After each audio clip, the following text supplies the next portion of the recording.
Salut braves gens, aujourd'hui je vous propose une suite à ma vidéo top 10 personnages tatoués dans les films, car je suis loin, mais alors très loin de vous avoir parlé de tous les films avec des personnages possédant des tatouages. D'ailleurs, dans les commentaires de la première vidéo, vous avez été plutôt nombreux à me citer plusieurs films avec des personnages tatoués, ce dont je vous remercie car ça m'a bien aidé pour l'écriture. Alors encore une fois, nous allons voir comment le tatouage a été utilisé comme outil dans un film pour ses personnages, son scénario ou encore son aspect esthétique. Cette vidéo est donc une nouvelle liste non exhaustive de 10 films où le tatouage y prend une place très importante, voire même en est le sujet principal. Donc sans plus de blabla, commençons. Numéro 10, John Wick. Commençons comme pour le dernier top avec un premier film issu d'une trilogie, celui-ci nous racontant l'histoire de John Wick, un ancien tueur à gages contraint de reprendre les armes lorsque celui-ci se fait agresser, cambrioler et surtout lorsque l'on tue son chien. John est un personnage très sobre possédant un costume tout aussi sobre que lui, il sera donc très difficile tout au long du métrage de trouver un élément auquel se rattacher visuellement. La scène qui va nous intéresser se déroule lorsque l'on voit John prendre une douche pour se soigner de ses blessures. C'est là que l'on va comprendre une partie de ses origines, notamment via ses tatouages que l'on aperçoit pour la première fois.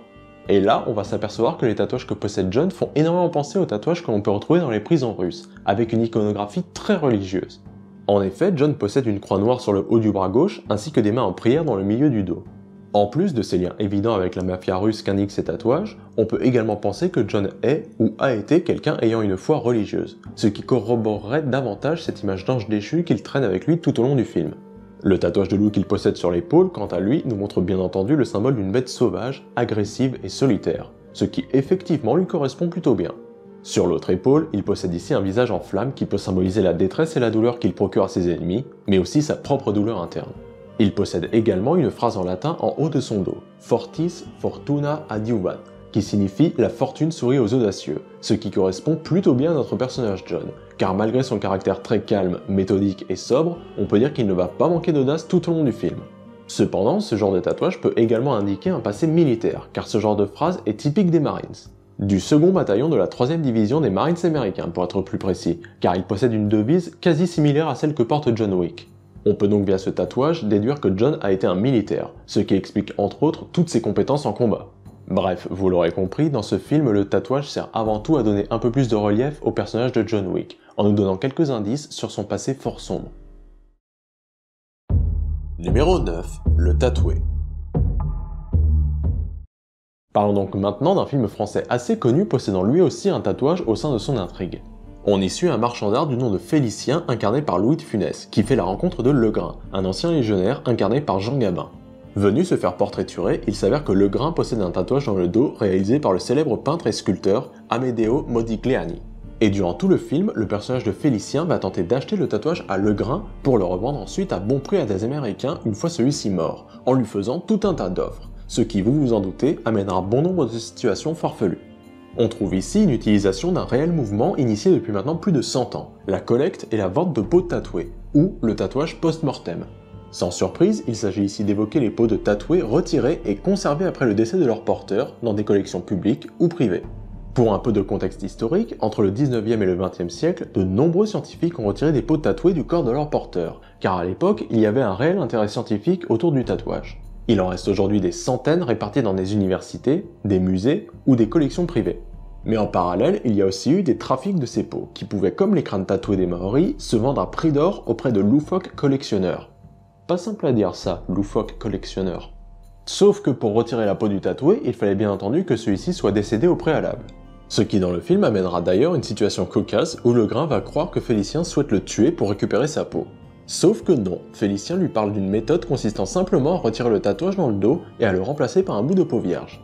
Plus tard dans le film, ils iront voir un médecin qui parlera des diverses choses qui pourraient abîmer la peau et donc potentiellement le tatouage, comme par exemple l'eczéma. Mais il parlera également de la peau qui se distend avec la prise de poids et recommandera à Legrain de faire soit un régime, soit davantage de sport, afin que cela n'arrive pas et que la peau reste intacte autant que possible. A savoir que ce que font nos deux comparses dans ce film est totalement illégal, tout du moins en France. Puisque la loi en France signale bien que le corps ne peut être perçu comme un objet commercial, ce qui concerne donc également les tatouages. Mais cela dit, vous pouvez toujours vendre les cheveux, les dents ou encore les ongles. Bref, tout ce qui ne peut pas faire l'objet de nom médical. Comme vous pouvez le voir dans ce film, ici le tatouage sert d'objet de discorde entre nos deux personnages, ce qui donnera une sympathique comédie avec Louis de Funès. Et j'aime bien les comédies avec Louis de Funès. Numéro 8. Tattoo. Un peu plus particulier, mais toujours plus ou moins dans la même idée du tatouage que le précédent numéro, nous allons parler ici d'un thriller allemand, qui est plus proche du téléfilm que du film à vrai dire. Dans ce film, au nom très recherché de Tattoo, on y suit un policier fraîchement sorti de l'école de police enquêtant avec un autre inspecteur sur la mort d'une femme retrouvée atrocement mutilée. Son meurtre présentant une similitude avec d'autres victimes. Elles ont toutes été dépouillées de leurs tatouages. Vous l'aurez compris, dans ce film, nous allons nous intéresser à une enquête sur un trafic de peau humaine. En effet, on comprend que certaines personnes peuvent léguer leurs tatouages moyennant rémunération lors de leur mort, ou dans certains cas, de leur vivant. Mais certains collectionneurs, dont un en particulier du nom d'Irezumi, n'a pas spécialement envie d'attendre que les tatoués meurent de mort naturelle. À vrai dire, il fera tout pour récupérer des pièces d'un artiste japonais du nom de Hiromitsu, qui n'aurait tatoué que 12 personnes lors de sa carrière de tatoueur. Irezumi ayant déjà éliminé la quasi-totalité de ces personnes afin de vendre leurs tatouages à bon prix sur le marché noir. On parle de tatouage japonais, mais le film étant des années 2000, forcément on va aussi avoir droit à du tatouage tribal, mais aussi surtout à du tatouage bien flashy comme il ne s'en faisait qu'à cette époque. Mais surtout, on sent que le tatouage est vu dans ce film comme une chose réservée exclusivement au milieu underground ainsi qu'aux parias, puisque les personnes tatouées que nous verrons dans ce film sont à chaque fois des individus très loin d'être lambda et surtout en marge de la norme et de la société. Le tatouage est donc vu ici comme un art, ainsi qu'un objet de marginalisation, mais également une marchandise. Je pense notamment à la scène du film où ils iront chez un collectionneur possédant de très belles pièces, non pas dans du formol, mais étendues et attachées comme des toiles de maître, dont la pièce centrale qui recouvrait jadis la quasi-totalité d'un corps, et qui désormais est mise en scène de telle sorte que l'on jurerait voir un corps humain se tenir debout. Cette scène pour moi représente extrêmement bien le tatouage en tant qu'art, marchandise, ainsi qu'objet de marginalisation. Numéro 7. The Outsider. À présent, je vais aborder un film Netflix. Je dis un film Netflix car il a été distribué exclusivement sur cette plateforme. Le film s'ouvre dans une prison au Japon durant la Seconde Guerre mondiale où un prisonnier américain, Nick, se verra offrir la liberté en échange de l'aide qu'il fournira à un yakuza. Il décide d'accepter le travail que ceux-ci leur offrent afin de rester au pays du soleil levant et d'en apprendre la culture, les mœurs ainsi que les différentes manières de vivre. On le verra évoluer au sein du film dans cette organisation mafieuse où il est le seul étranger. Et bien sûr, parmi la culture et la tradition japonaise que Nick va assimiler, va se trouver parmi celles-ci, le tatouage. On va voir Nick se faire recouvrir d'encre tout au long du métrage jusqu'à avoir un bodysuit complet, et le motif principal de son dos n'est pas anodin, puisqu'il s'agit d'une carpe se transformant petit à petit en dragon. Souvenez-vous, la carpe dans le tatouage traditionnel japonais symbolise l'ascension, notamment pour au final devenir un dragon. Ce qui corrobore le fait que Nick grimpe petit à petit les échelons au sein des Yakuza, qu'il soit arrogant, ainsi que l'idée que les tatoueurs entament des bodysuits en choisissant des motifs qui correspondent à la personnalité du futur porteur. De plus, nous aurons droit à quelques scènes, dont l'introduction, qui mettent à l'honneur les Yakuza en tant que clan, et qui nous permettront d'admirer les différents tatouages des membres de ce clan, comme par exemple la scène de la prison, ou encore la scène des bains. Mais au niveau des tatouages, j'ai également remarqué quelque chose de particulier sur l'un des personnages, un des antagonistes plus particulièrement. En effet, il n'y a dans le métrage qu'un seul personnage qui soit tatoué sur les mains, ce qui est extrêmement tabou au Japon. Et comme par hasard, son nom est Orochi, qui s'avère être le seul dragon malveillant dans la mythologie japonaise. Comme si ces tatouages sur ces parties pourtant très visibles de son corps creusaient déjà un écart entre lui et ses frères de clan et nous mettaient déjà la puce à l'oreille quant à sa trahison envers ceux-ci. Comme nous pouvons le constater ici, nous avons donc à nouveau un film traitant du tatouage japonais par le biais des Yakuza, ainsi que de leurs tatouages. Numéro 6. The Place Beyond the Pine. Pour ce numéro 6, parlons maintenant d'un film de braquage. Dans cette histoire, on suit Luke, un cascadeur à moto qui assure un spectacle. Seulement, lorsque celui-ci revient dans l'état de New York, il découvre qu'il a eu un fils. Et pour subvenir à ses besoins, il quitte son métier et se met à commettre des braquages. Braquages dont il se sort à chaque fois très bien grâce à ses talents de pilote. Mais Luke va croiser la route d'un policier un peu plus ambitieux. Les tatouages de Luke sont ici présents pour nous montrer qu'il possède une histoire faite de mauvaises décisions, d'impulsivité et d'absence de projection pour l'avenir.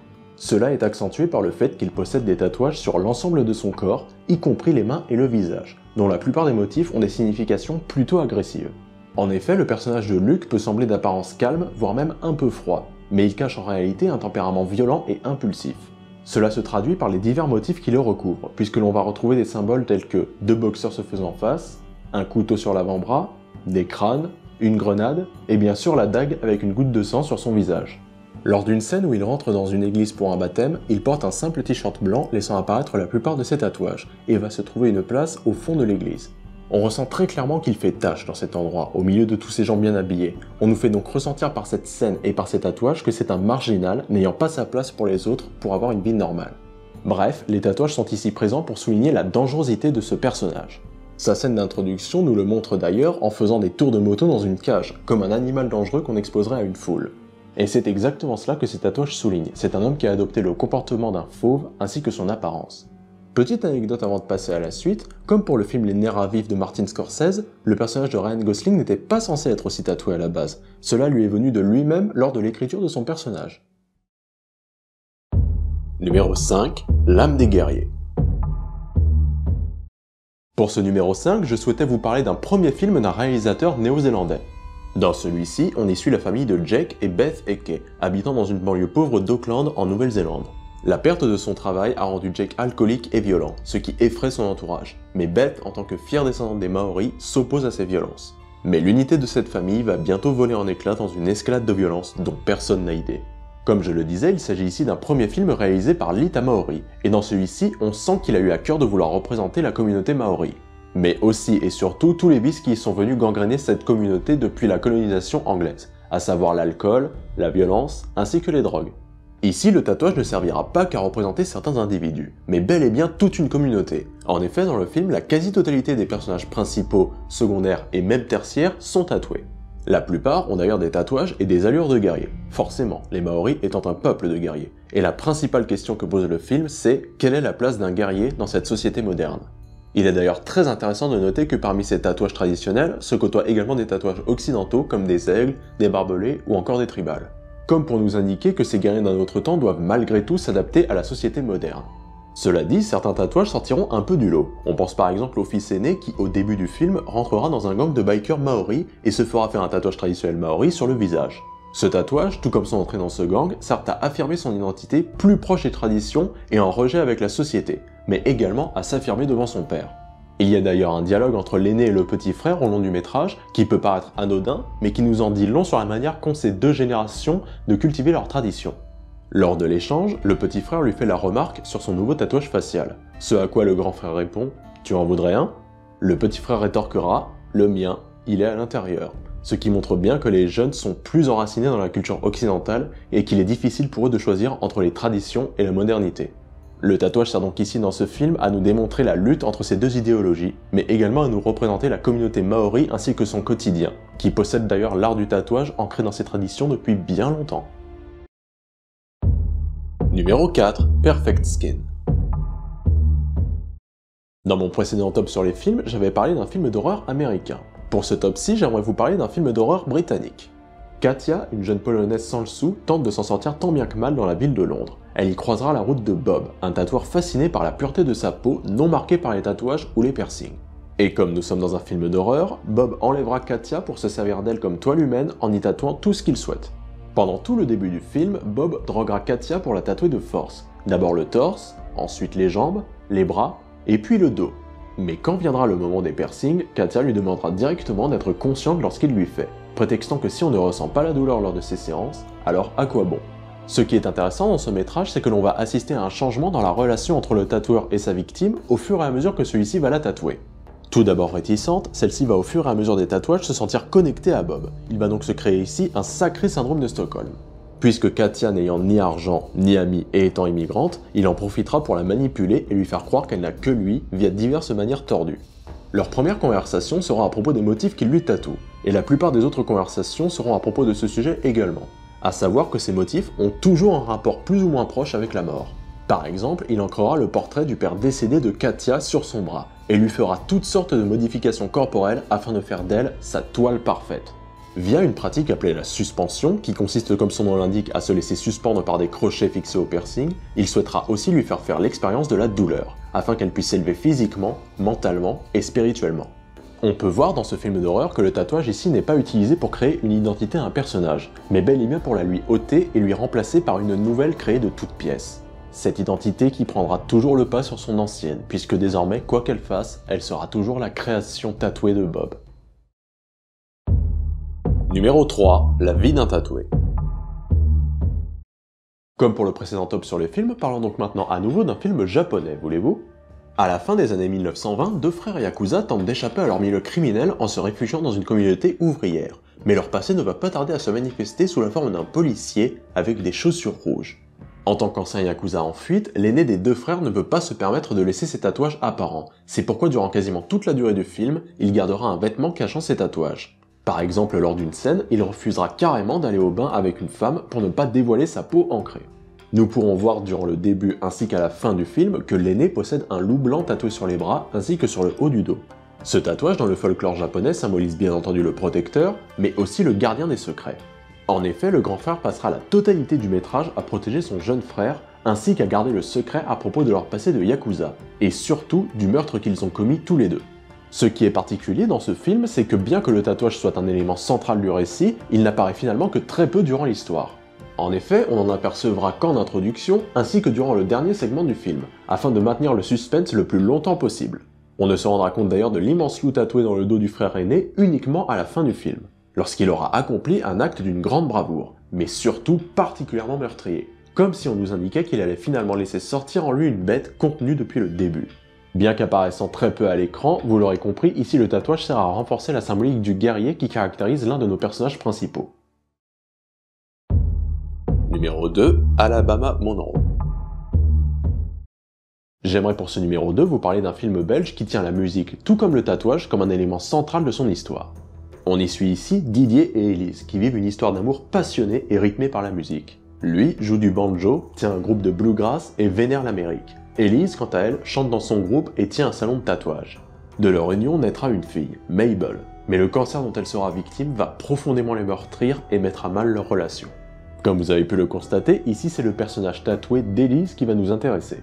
A savoir que les tatouages d'Elise en disent long sur elle, puisqu'on apprend dans le film que celle-ci se fait tatouer à chaque relation amoureuse. Mais celle-ci se terminant mal, elle recouvre systématiquement ses tatouages d'amour par des motifs old school.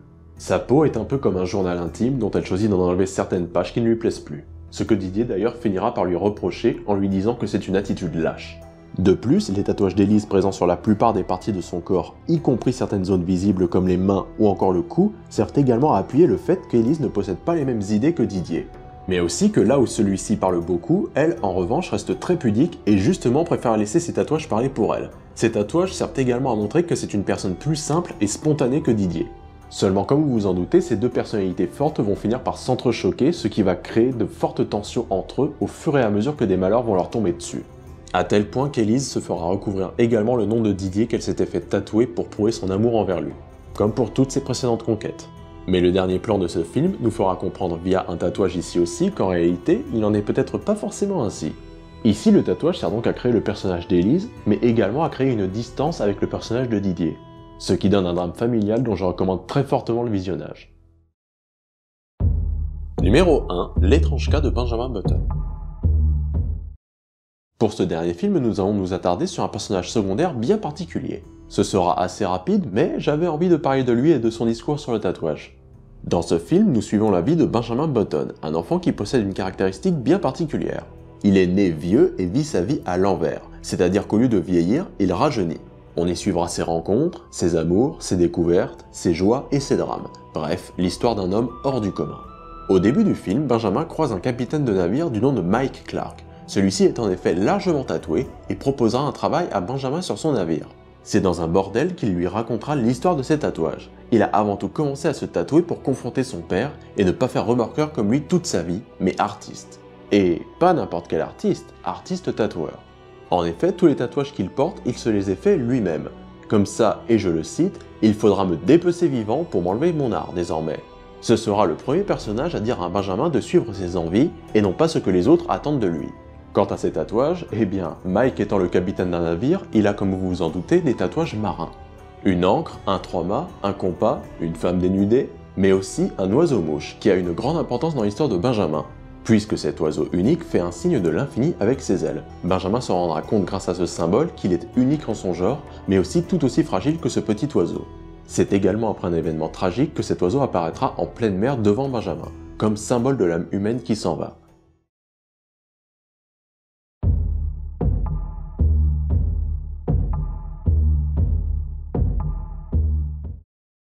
Voilà qui conclut ce deuxième top sur des personnages tatoués dans des films. Si on devait catégoriser tous les films que l'on vient de voir sur leur manière de traiter le tatouage, il y aurait 3 catégories bien distinctes. Il y a certains films où les tatouages font office de marchandises ainsi que l'objet d'un commerce ou encore d'un trafic. D'autres films où celui-ci permet à nouveau de donner du caractère ainsi qu'une identité à ses personnages, mais aussi d'être un témoin de leur passé. Tandis que pour les autres films, les tatouages serviront à représenter ou faire référence à une communauté, un clan ou un groupe de personnes.